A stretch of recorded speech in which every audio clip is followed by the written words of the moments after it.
Foi divulgada hoje uma pesquisa de intenções de votos para 2022, uma pesquisa do Paraná Pesquisas. Nessa pesquisa, o Moro aparece ali aproximadamente com 11% dos votos, mostrando que ele vai ter um caminho bem difícil até 2022. E a gente vai comentar isso do Moro mais pra frente. Só que começou um papo a respeito de crescimento, em cima de voto branco, em cima de voto nulo, que olha só, isso é bastante ingênuo.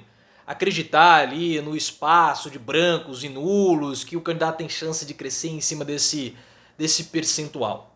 E é por conta disso que eu vou fazer um vídeo a respeito dessa pesquisa, porque vocês sabem que aqui no canal nós damos preferências para as principais pesquisas, que é a do IPEC e do Datafolha, que por sinal deve sair até o final dessa semana, porque o último Datafolha foi do mês de setembro, e a cada 2 meses sai um Datafolha. Então deve estar para sair agora no final dessa semana, e aí sim a gente faz uma análise mais detalhada. Só que como começaram com essa história de voto branco e nulo, vamos fazer um vídeo falando sobre isso para esclarecer alguns pontos. Eu já peço a você o seu like, clique no botão de gostei. Eu também peço que você seja membro do canal. Convido, na verdade, você a ser membro do canal. Você vai ter acesso a 2 vídeos adicionais no mínimo por semana por apenas R$ 1,99 por mês. É muito barato e é um conteúdo que o pessoal que faz parte da comunidade de membros adora. Vamos lá.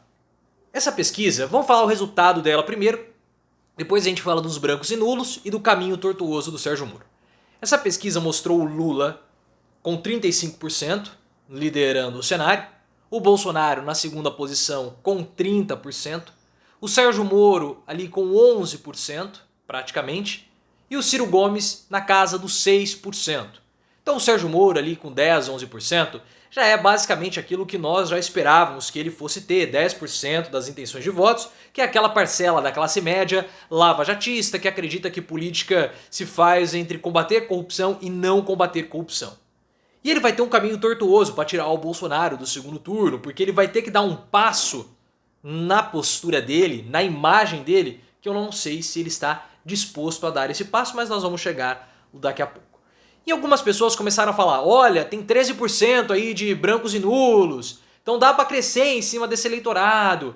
E aí também a pesquisa espontânea mostrou, olha, dá 30% Lula, 30% Bolsonaro e 45% de indecisos, dá para crescer em cima disso. Começa uma história ali de branco e nulo, crescimento em cima de branco e nulo. Isso mostra uma grande ou desonestidade com o público ou ingenuidade.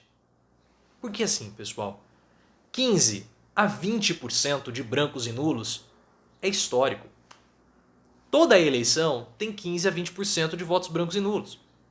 Inclusive, eu fiz um vídeo para o conteúdo de membros, falando sobre isso dos 20%. Eu pego várias eleições mostrando que é sistemático, 15 a 20% de brancos e nulos. Então isso é normal, já faz parte do jogo. Se esse vídeo não foi ao ar, eu vou colocar amanhã, que de terça e quinta nós temos os vídeos para a comunidade de membros. Então é normal você acreditar que um candidato, seja ele qual for, vai crescer em cima de votos brancos e nulos, que vai zerar branco e nulo. Não, não vai acontecer. Isso é ingenuidade por parte de algumas pessoas, e ingenuidade não estou usando o termo pejorativo não, tá bom? Não estou fazendo de modo pejorativo, porque as pessoas não acompanham esses dados, não acompanham as estatísticas, não acompanham os resultados das eleições.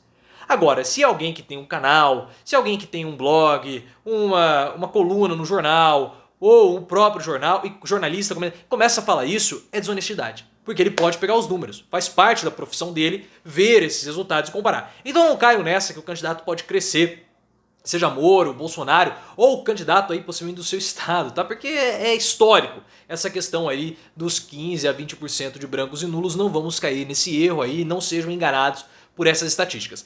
Porque eu já tinha ouvido no ano passado um pessoal falando sobre terceira via, que tinha essa quantidade desses, esqueçam isso, tá bom? É histórico essa quantidade de votos.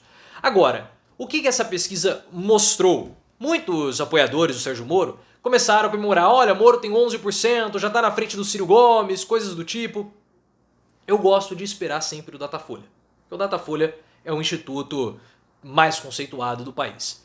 Só que o Moro, ele tem 19% praticamente atrás do Bolsonaro. O Bolsonaro está com 30% nessa pesquisa do IPEC. Do IPEC não, do Instituto Paraná. E o Moro tem 11%. 19%. Ou seja, o Bolsonaro tem que perder metade do eleitorado e esse eleitorado tem que ir automaticamente para o Sérgio Moro.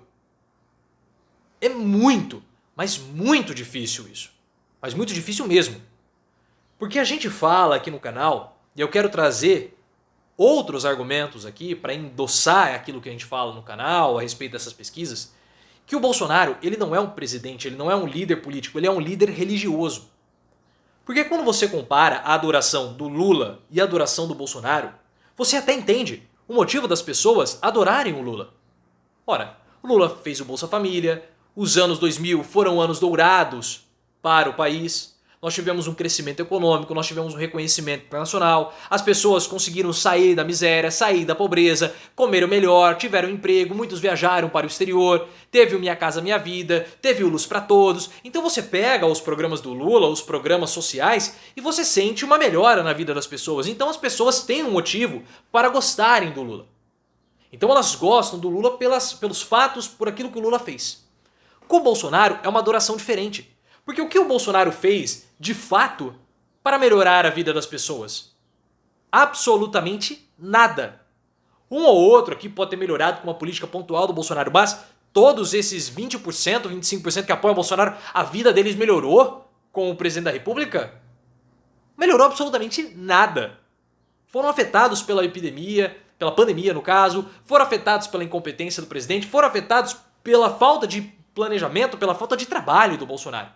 Então o que faz essas pessoas serem apaixonadas e admiradas pelo presidente da República não são os fatos concretos de Bolsonaro, mas aquilo que ele representa, que é o bolsonarismo. O bolsonarismo é um sentimento que personifica em Bolsonaro, e esses apoiadores do Bolsonaro se identificam com ele porque ele defende essas pautas. É uma questão ideológica, não é uma questão racional, é uma questão emocional. Ah, mas o Lula... O Lula pode ser uma questão irracional? Pode. Mas o Lula apresentou, fez coisas. O Bolsonaro não fez. Por isso que é tão difícil o Sérgio Moro pegar esses votos do Bolsonaro. Porque o Bolsonaro representa uma parcela extremista da população. Uma parte dessa parcela de extremistas, que não respeita o processo legal, que só pensa no combate à corrupção, que não se importa com os ritos processuais, se sentiu traída pelo Bolsonaro porque ele não foi extremista o suficiente e agora aposta no Sérgio Moro. Aposta no Sérgio Moro. Só que o Moro, para ele crescer, ele vai ter que crescer em cima do eleitorado do Bolsonaro. Desse eleitorado que é um eleitorado ideológico. E para o Moro conseguir crescer em cima desse eleitorado, a ponto de tirar 50% do eleitorado do Bolsonaro para ir ao segundo turno com o Lula, ele vai ter que dar um passo além. E o passo além do Sérgio Moro é justamente entrar numa pauta moral e numa pauta preconceituosa. E aí ele vai ter que começar a falar mal dos gays, vai ter que começar a falar mal. Ele tem que tomar cuidado que você fala essa palavra, né? Que define os homo.